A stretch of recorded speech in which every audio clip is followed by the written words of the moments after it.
It's actually a pretty wet, gross day today. I actually just went to the store because they're having a deal at my local fish store. And we got 220 longs. Now, I was like, man, what can I do in a 20 long, right? And then I'm like, I think scaping a 20 long would be really nice because it's technically like a miniature version of a 55, right? You have a lot of room.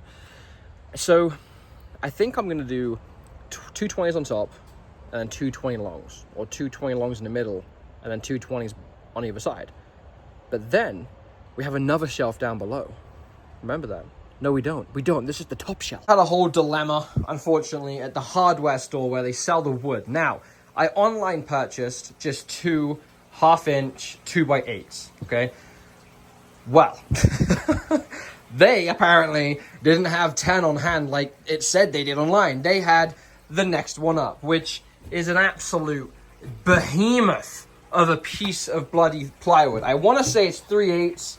I didn't want to get 3/8 because it's honestly huge. Like, it's ridiculous. It's overkill. Didn't need it, right? But I start a project, I want to finish it, so I went ahead and just said, screw it, got a refund, paid like 35 bucks each for one of these, which is crazy. Like, 35 bucks each, which is fine, you know, it is what it is, but obviously, I got a gap on either end, so you guys are going to be like, how are you going to feel it? Well, see, I'm just going to, when I trim this, you know, because this isn't, you know, 2 foot, when I trim this, I'm just going to have to layer it.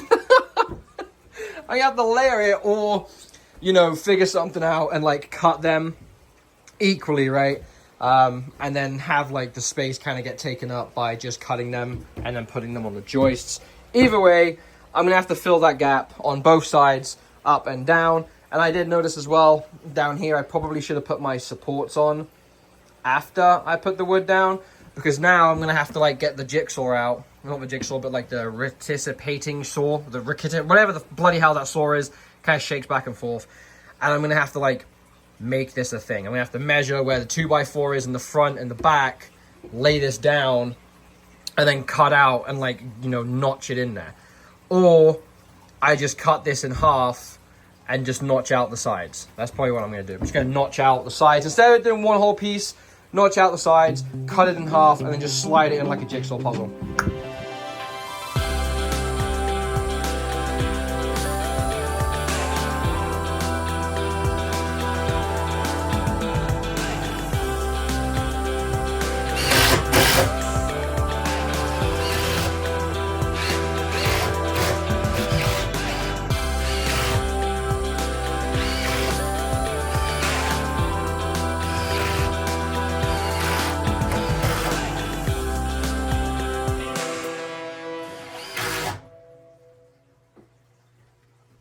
Top shelf is finally completed. Well, the second to top shelf. I don't know when we're going to be doing that shelf, but every 10 inches I stuck a screw all the way across, and then I just got 2 in the middle. So 2 for joist, 2 for joist, 2 for joist.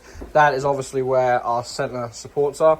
I could have done more center supports, but I don't think I need it because this is heavily built. This is like this thing is solid. Like, it's not going anywhere. The sides, as you can see, I pretty much just put a little filler space here, which was completely fine because when we do end up putting our next shelf in, this should just slide in like that. So then we got the support that we need, and we don't have to cut anything extra for this gap right here. But we're about to cut this bad boy right here, and now what I'm trying to do is I'm trying to get this centered so I am equal from obviously the right leg to the end of the board and then the left leg to the end of the board. And honestly, that looks pretty damn bloody close, to be honest. I think I gotta scooch it a little bit that way. So what I'll do is measure that in the middle. Obviously half of 4 foot is, you know, half of 8 foot, sorry, is 4 foot. So I'll be cutting this in 4 foot, sliding that in there. I may have to notch this because you can see right there, the wood's gonna be sitting on this section and this section. So I have to notch like a little L piece right here, just so it kind of butts right up against the support in the middle. Bottom boards are screwed in, cut and done. As you can see, Obviously, I didn't cut it directly in half. That's why there's a bloody gap right here. But it's okay, because that's going to be hidden. Now, I am going to be putting some wood in the middle of this just to kind of close it up a little bit. And then I'm going to be making some hole saw cuts in the back for wires to come up through.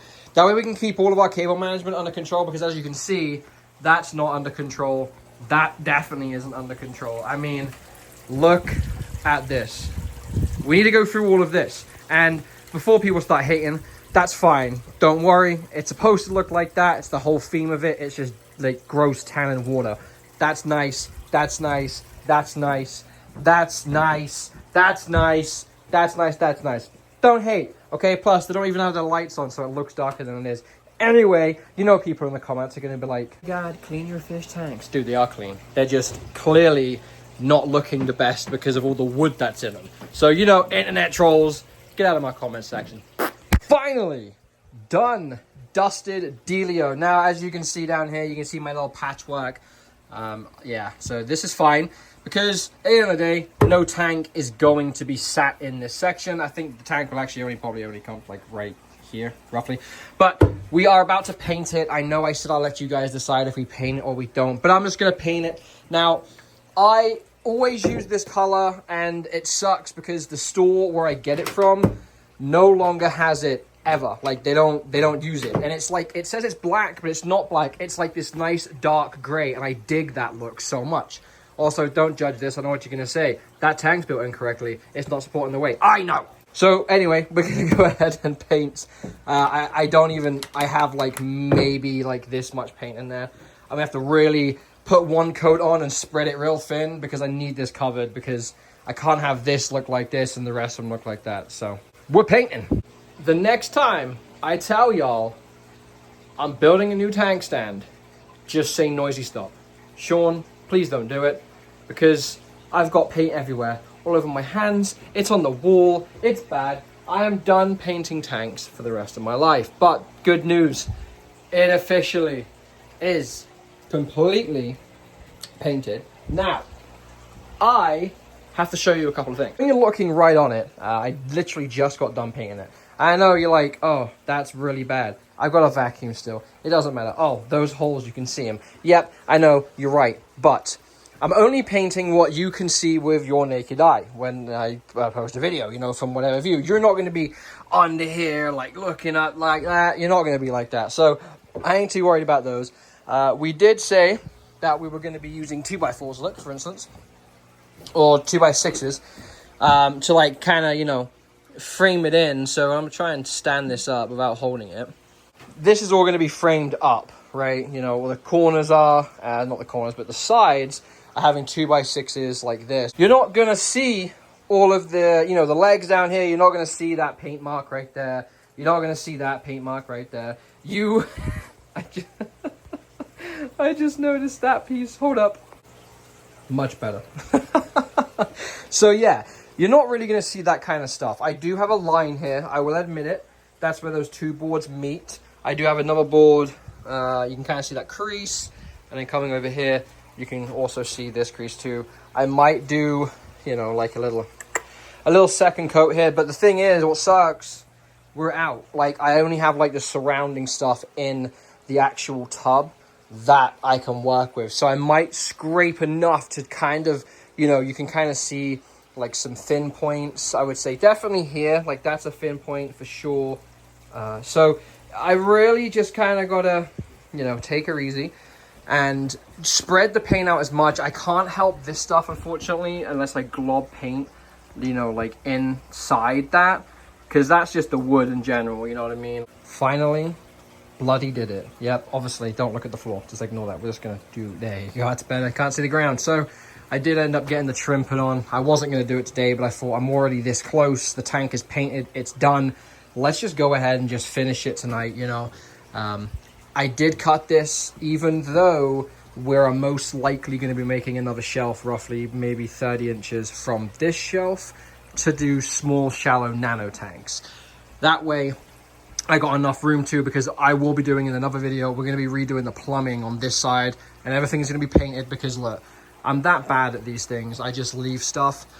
We're going to be organizing cable and everything like that. This rack is going to be very organized, like I told you before, like almost like a desk. You have holes in the back that cords come through. That's what I'm going to be doing. I'm going to be literally labeling each extension, like outlet, for instance, like a smaller one than that. It's probably going to have 5 plugs, and that is going to be just for filters. One's going to be for air, one's going to be for CO2 or whatever, etc.